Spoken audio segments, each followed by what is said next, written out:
Hi, everyone, and welcome. My name is Andrés Acosta, and I am on the board of directors for QLatinx. And we're very excited to be celebrating World AIDS Day with AIDS United.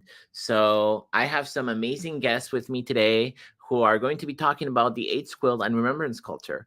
So, with that said, I would like to introduce an amazing executive director and just an overall inspiration to me and to everyone here in Central Florida, the amazing Gabriella Rodriguez. Hi, everyone. Super excited to join you today. My name is Gabriella Rodriguez. I use she, her, and ella pronouns, and I currently serve as the executive director for QLatinx. We're a small grassroots org here in the Central Florida area. Um, and yeah. And next is the them, the myth, the legend, the outstanding and totally phenomenal Christopher J. Cuevas. Hello, everybody. It's such an honor to be here. Christopher J. Cuevas. I use they and them pronouns and working with AIDS United, managing their Latinx initiatives. Just really humbled and grateful to be here with the folks, the amazing folks at QLatinx. Wonderful. And we love to have you back. For those of you that don't know Christopher's humble beginnings, Christopher is the founding director of Q Lion X, and then they left us for bigger and better things. So, they left Orlando altogether. We missed them a lot. You always have a special place in my heart. Oh, That okay. legacy lives on. You've made amazing strides. Thank you. I'm excited. All right. So, in order to start today, let's just talk a little bit about World AIDS Day. World AIDS Day is a tradition that was started in the 80s, and it at the core of it is a remembrance holiday. It is when we gather to remember those that have been lost to HIV and AIDS and celebrate those that are still living with HIV and AIDS. And we wanted to talk about a very important piece of remembrance culture, which is the AIDS quilt. So, Gabriella took the time to prepare a really amazing presentation for us, and we're just going to get started right now. Hey, folks. So, as Andres mentioned, this presentation is on stitching memories, and it's the significance of the AIDS Memorial Quilt, not only nationally, but what it means to us here locally. Next slide. So, like I mentioned a little bit about us, we are QLatinx, or a racial, social, gender justice organization focused towards the empowerment and advancement of our Latinx LGBTQ folks. And one of the continuous conversations that we were having within community was those that are impacted by HIV, how can we keep their memory alive, right? And we realized that there was a movement that was started in the 80s long ago, that was created to memorialize those that have left us or have fallen from HIV or AIDS. And it was started by Cleve Jones. So if we go on to the next slide, we can talk a little bit about the beginnings and kind of where this started. So back in the 80s, there was a virus that was silently affecting our communities, and it created a lot of uncertainty and fear in our spaces, right? Because it was seen as a public health crisis, and a lot of people were trying to speak up, but didn't really know what to say or what to do, because a lot of people were dying at really fast rates. So Cleve Jones was an individual that was residing in California at the time, and he saw his friends were dying, and he was trying to figure out how he can show the community that, hey, this is an epidemic, this is happening. And in conversations that he was having with folks, he realized that a lot more individuals were impacted by HIV.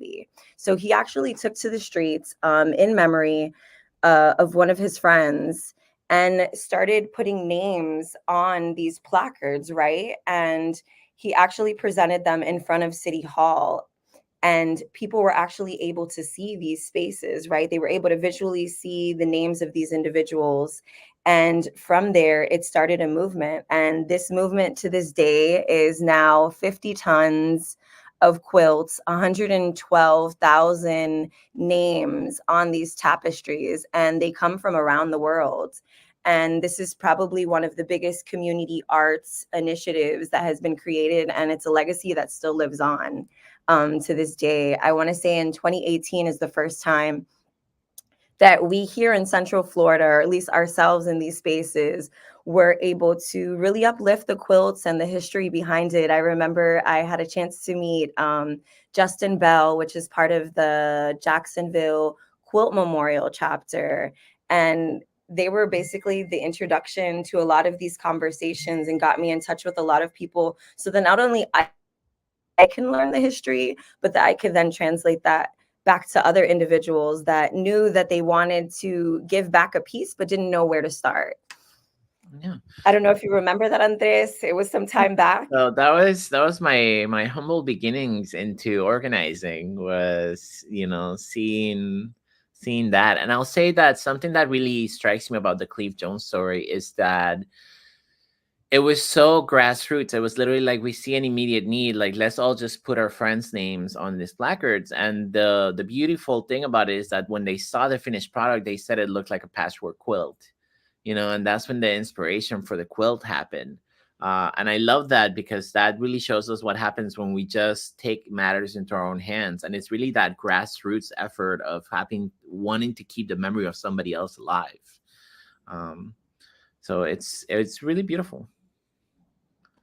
And if I can chime in, I had the privilege of being able to spend an afternoon with Cleve on a picket line, uh, naturally, when we were working to advocate on behalf of queer and trans airport workers um, during a union contract negotiation. And uh, in that time that I got to share with Cleve, he told me like these tremendous stories of him gathering with people during the birth of this art project, which became an entire movement, and the intensity of emotion of people coming together and recalling these beautiful memories of their loved ones, of their friends, of their lovers, um, being able to share these unique tidbits about their lives to people who'd never gotten a chance to meet them or who would never have a chance to know them,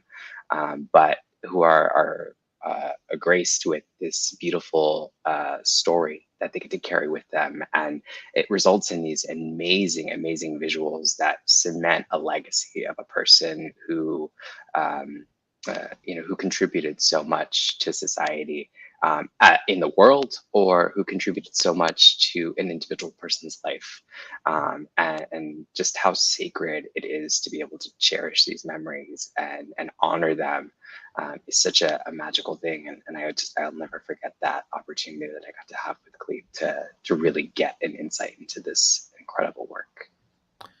I remember that picket line. Yeah, that was one of the first protests I ever went to. Like, yeah. Oh, that's awesome. I wish it's one of those things, like, where you wish you would, like, you learn so much along the way. And I think that when you come into organizing, you're not really, there's these like icons, if you will, that have done so much, and you're not really aware of them at the beginning, because you're kind of learning everything. So it's one of those like, oh wow, like, yeah, oh, Mhm. that's really cool. That's how I felt when I learned that Cleve Jones was in a different type of organizing afterwards. I was like, that's awesome, because you could also show how it intersects and how these individuals continue advocating, right, in different spaces. And I was like, wow, we're amongst such giants. It's amazing to see that we're able to share wisdom with them as well. So it's powerful. This slide here is basically a depiction of when they're laid out in Washington. I've had an opportunity to talk to a couple folks. Every time I mention the quilts, either it's they've had an opportunity to see them in Washington, or they remember creating one, or they've never heard of it at all. So it's been a really impactful experience as I share just the rich history that it's had. And like you mentioned, Christopher, how it's impacted so many folks and how they've been able to integrate these amazing pieces of art, right? To be able to say, hey, like, this was my individual, or this was my person, and this is what they meant, and how their legacy can live on. So it's super powerful. And I think it's one of the biggest acts of community art that people can see and learn from. Yeah. It's also one of those things that, like, as a person living with HIV, I remember the first time I saw like a big section of the quilt actually displayed, and it was at a museum in South Florida. And at first you're like captured by its beauty, but then when you take a second to think about the fact that each quilt represents someone that has passed away, as a person living with HIV, that really takes you aback, and it really hits you emotionally, where you're like, this could be me, you know. Eventually, like, we're grateful to have ART right now that is really effective, but it's that idea of like, if I lose medical care, if I fall out of care, if complications happen, this could end up being me. Like, I could have Gabriella doing a quilt for me at some point, you know. um and that's always something that really like strikes me back about the quilt. So, So we're going to talk a little bit about the impact in the U.S. So in 2020, the South comprised 38% of the U.S. population, but represented over half of new HIV diagnoses. Here in Central Florida, we consistently ranked between third and fifth. Right now, I believe we're third for new HIV infections. And some of the key facts that we want you to know is that people living with HIV in the South represent about 481,000 people, 815. And then 38% of the US population is represented in the South, but also people newly diagnosed with HIV in 2020 was about 15,661. And so that accounts for the 52% diagnoses. Something that I will say is that here in Central Florida, we also see that communities of color are disproportionately affected, right? So the Black population in Central Florida in the Orlando service area comprises 15% of the total population, but they represent about 30% of new HIV transmissions. So with that in mind, I think that there's a really important part that the grassroots organizations that are working on the quilt are doing, and we'll talk a little bit more about it later, but we're making sure that we focus on Black and Brown communities, because quilting is an art that is slowly regaining momentum, and you can see it and it's exciting, but in Black and Brown communities, it's still something that we need to bring back, especially when it comes to creating pieces for the quilt. Um, yeah. what I can say is that the memorial quilt has really opened up conversations, right? Like, even past just going out and going to community events and HIV testing, the quilt has been able to open up the conversation to say, hey, look at this piece of art, right? And we can talk about HIV awareness and linkage to care throughout having a conversation on the quilt and the impact that it's had throughout the years. And I've had more success that I can say on a community level with being able to talk about the quilt, as opposed to being able to be like, hey, do you want to come get tested? Because it develops that conversation. It allows people to kind of take it in, because art surpasses language, right?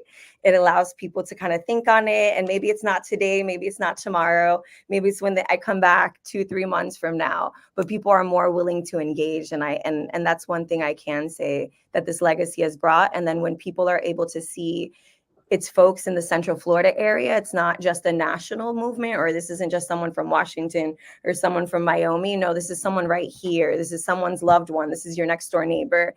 I think that's had a little bit more impact in being able to navigate the conversations. And it speaks to how powerful cultural organizing is in building that base and in tapping into traditionally hard to reach communities that are very insular, very protective for justifiable reasons.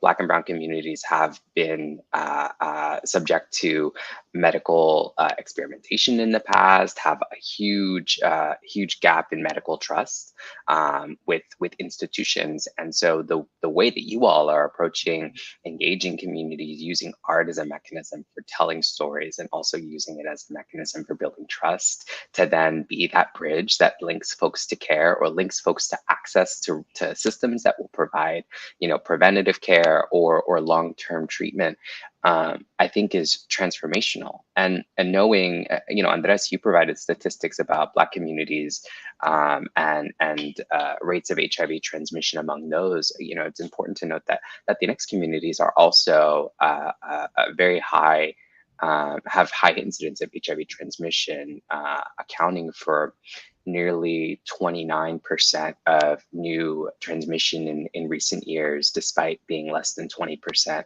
of the US population. So, these disparate impacts of HIV among communities of color rank incredibly high because of a variety of structural and systemic barriers that are attributed to longstanding institutional racism and white supremacy. Um, but you all are doing such an innovative thing in being able to engage these communities to talk about, these often what can feel so intangible or so far away of a concept, like, something that's so abstract like health, but using art as that mechanism to build that trust, to make that connection, and then to do that deeper relationship building and long-term connection to care. I think that's just phenomenal. And when we talk about trust, is also something that comes to mind too, is like when you ask somebody to participate this in something like this, like creating a piece of the quilt, just because it's an art project doesn't mean you can treat it like a regular art project. And I think that's something we learned because I remember there were these little pieces that people were asked to put the names of loved ones that had passed that were supposed to be used for a quilt, right? And when I came in to work in the field and everything, we found those pieces in somebody's cubicle, just like tucked away, right? And I remember the first year that I was involved with the quilt was I told Gabriella, let's do something with this. And I had my mom actually put them together into one big quilt. And one of our friends saw the piece and he was like, oh, this is my friend that passed. Like, I wrote that for him. And it's so nice to see this actually being used. And so it's that piece of like, when you're asking people to participate in this art project, you're asking them to give a part of themselves and their loved ones. So you have to treat it with that level of care as well, because that's part of building trust. You can't just be like, yes, do this, and then we'll take a picture and call it a day, you know? I remember that. I remember the condition that the pieces were in, and the hours that it took to make sure that we photographed them and we used similar materials, and the pieces that were molded or whatever the damage was, that we were able to recreate them as best as possible. I want to say it was like 10 or 12 organizations that ended up helping us, or the long hours the kids were sitting at home stitching.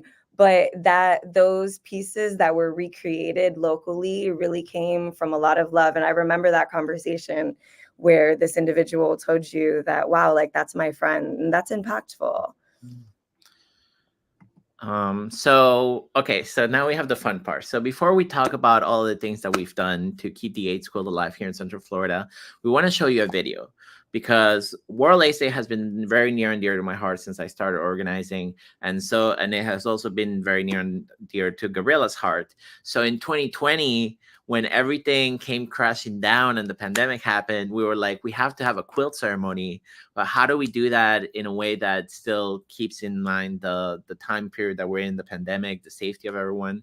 So Gabriella came up with this great idea to go out to the middle of a field and do the quilt ceremony and have it recorded. And I want to share that recording with you because it's one of the most beautiful pieces, like one of the most beautiful iterations of the quilt ceremony that we've had. So I'm just going to go ahead and share that with you.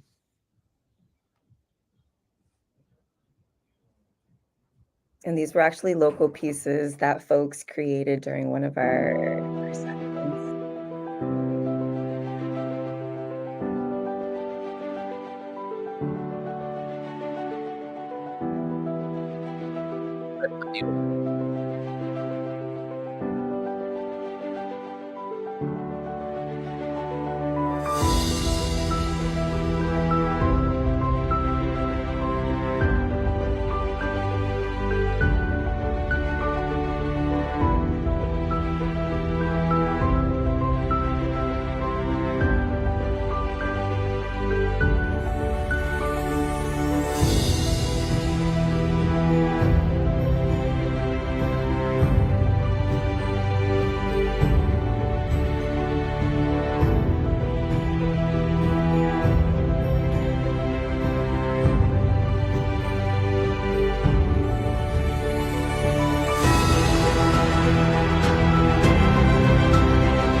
And so part of what we did that year too is we partner with different organizations in the area so that they would each display a piece of the quilt in their organization, and then they put them at the window of their organization. And we created this virtual tour where people could see the virtual tour of each organization and like their piece of the quilt, and then also created a map where people could actually drive around town and go see the quilt through the windows of the different organizations. So we got super innovative. We were like, look, in this time of distance, how can we still get people together? And I think it was awesome that we were able to have that hybrid component where, right, folks that weren't necessarily able to go outside could still engage. And wasn't that also the same year that we had the satellite locations, or was that the year after? No, that was I the can't year remember. that we had the satellite locations for World AIDS Day. So you couldn't have gatherings of more than like 10 or 15 people. So we had different organizations partner and they each had a screen. And that year I hosted virtually. And then we did like it reminded me of like the old school TRL where I was like, now we turn to you over here in Cancun. And it was like, yeah, yeah. So it was very bad. But what I loved about that year is that like I remember 2020 fondly because of that, right? Because it just felt like a moment where even though we were all isolated, like the quilt really brought us together and it really created this sense of community that we were all yearning for at that time. And I do have really beautiful memories of that year because of that. The In tour spite of still lives on till today, though. We right now we still have 12 organizations, and we're hopefully hoping to add more. So from December 1st to December 31st, we will have folks that will be displaying it in their window, and our hopes are to not only bridge past, right, our ASOs or AIDS service organizations, but to have CBOs putting them up. Our hopes are to expand to businesses, because the idea is to really let people know, like, hey, this is a movement that's happening and you could also be a part of it. So I think we're It's so creating special. a attraction. It's so special to watch this video and to see not only the incredible patchwork, the memories of people, loved ones, um, you know, uh, being so fondly remembered, but to see the care, to see the ceremony that comes into taking care of these quilts. I mean, I'm watching people fold these quilts up like they're a flag, like the way that you preserve things of that level of importance. And that to me is just like, it is the ultimate way to honor the legacy of people who unfortunately have transcended and become ancestors. Um, because it shows a level of dignity, it shows a level of grace and a level of honor that I think it escapes words, because I'm just left in awe of how like tender and how thoughtful, how intentional this entire practice is. And it's just amazing. It's amazing to see these memories being cherished in that way. And you all are doing such an incredible job of that. And 12 organizations to partner. I mean, this is also just like taking my like, you know, person in the field hat on. I'm like, oh my God, this is an incredible way to like build relationships, to build a strong ecosystem of folks who are in collaboration with each other, to build a united front, to honoring this incredible effort. And like, this is just huge kudos. So how can folks who want to get involved in this initiative learn more? Like what is it that they can do? Who do they need to be speaking to get more deeply involved? Yeah, I would definitely say either myself or Andres. We have a really large presence on Instagram if you want to DM us. We also have our info at QLatinx.org. But we have a couple of channels. We have Facebook, Instagram, TikTok. So yeah, you're more than welcome to get in touch with us anyway. And we actually this year, which we were supposed to speak about it in a little bit, but we were actually able to get funding. So since 2018, we've we've been doing this very, very grassroots. So this past year, we got funding from Change the Pattern, which is an initiative from the AIDS Memorial Quilt, Gilead, and I want to say AIDS United. I'm not really sure. But yes, we were able to get funding so that we can create pieces here locally. So we've been so far been able to create 5 pieces locally. We have funding. So if you would like to, or if anybody would like to get in touch with us, we would love to be able to do a one-on-one with being able to pick the materials, kind of see what your vision is. And then we have an amazing other board member, Umberto, that is a quilter. That has been supporting us with quilting these pieces together. We just held a session, I want to say about a week, 2 weeks ago, in the local pieces that we're creating for this World AIDS Day, which will be tomorrow. And we'll also be airing that. So I would love for folks to tune in on Instagram so they can see the new pieces that have since been created. Yeah. And with these new pieces, and we show the pictures here because we have been doing our best with what we have. It's very grassroots, right? So you'll see that like on the top middle, you see like there's these little felt pieces. That was before we had access to a quilter. And we didn't really know like how we were gonna make this happen. So we would have people create these little felt pieces and then like really with love and hot glue, like put them together to the quilt so that they would actually stick. Uh, but as we've grown and grown our circle and more people have gotten involved, we're really making it we're really elevating it so that it really matches the level of polish that it needs to have in order to be a part of the quilt, right? But even though before we were doing it in a more grassroots way, it still showed a lot of care and it still got the community involved, which was great. And we do these events like at least once a year in preparation for World AIDS Day, where we'll go out and we'll invite people to create pieces for the quilt. And it really works out beautifully. I've been able to see, I'll give a shout out to my mom and my grandma who are currently like putting the finishing touches on the quilts for this year. But they look really well, and I'm proud of it this year more than ever because it just looks like something that's ready to go to Washington. Like it's really great. And I think even more is like the history behind it, because I know that when we were able to recover those pieces beforehand, we really didn't have a history, right? We just had these pieces that were created by folks. So it really took a lot of research, a lot of digging to be able to find little bits and pieces. These new pieces that we have, we've really taken time and care in being able to capture the story, capture what these folks, what their lived experience was and what they wanted. So we've been able to morph this, and like Andres said, is really be able to scale this up so that not only is this going to Washington for folks to admire there, but there's a little piece that's staying behind for these folks as well, and then for the Central Florida community to be able to learn more about it. Yeah, and so we're coming close to time, but I just want to highlight some things that you're able to do as well if you want to admire the quilt more.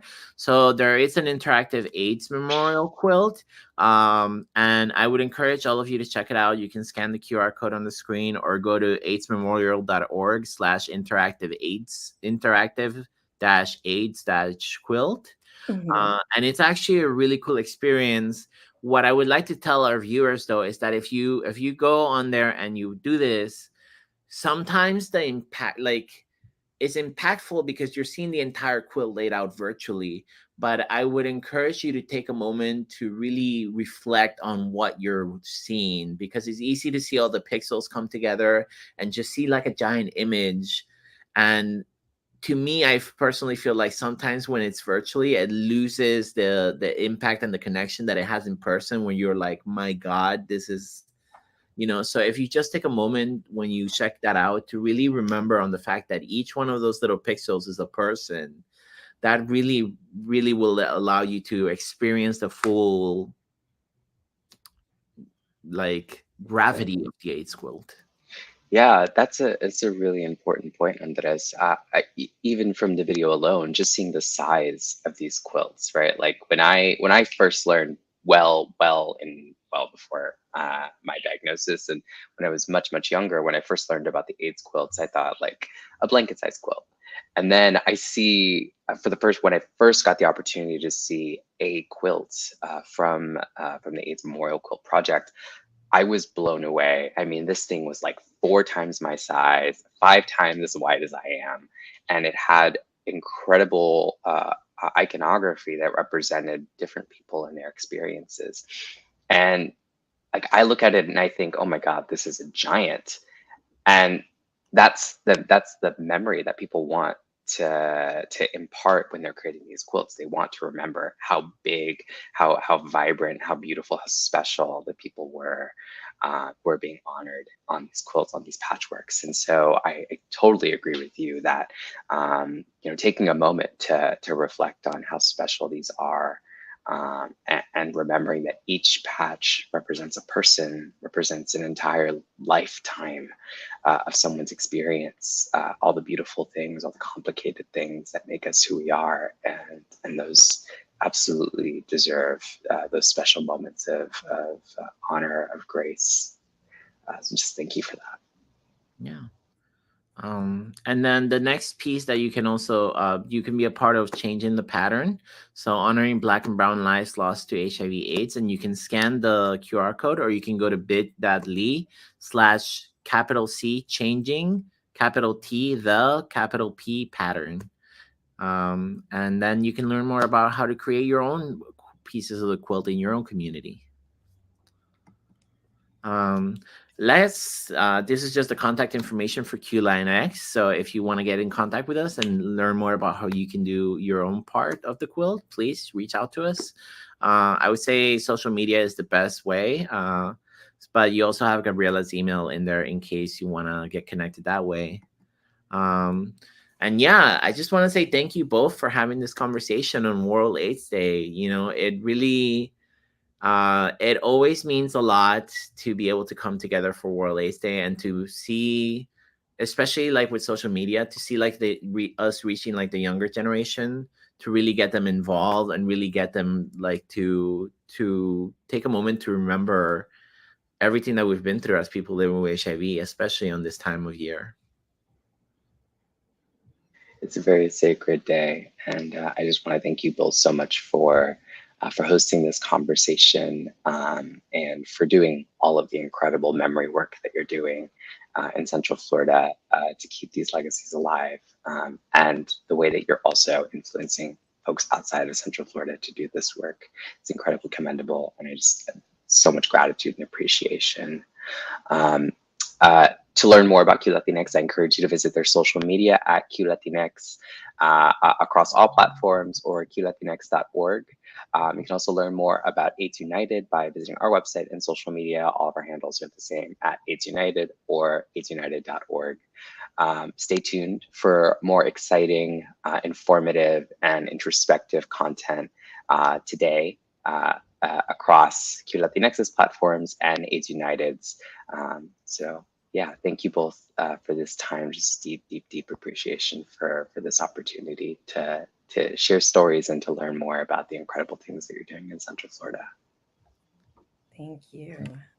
All right, Gabriella, you want to take us out? All right, folks. Well, we appreciate your time and space, and thank you, everyone. Be safe.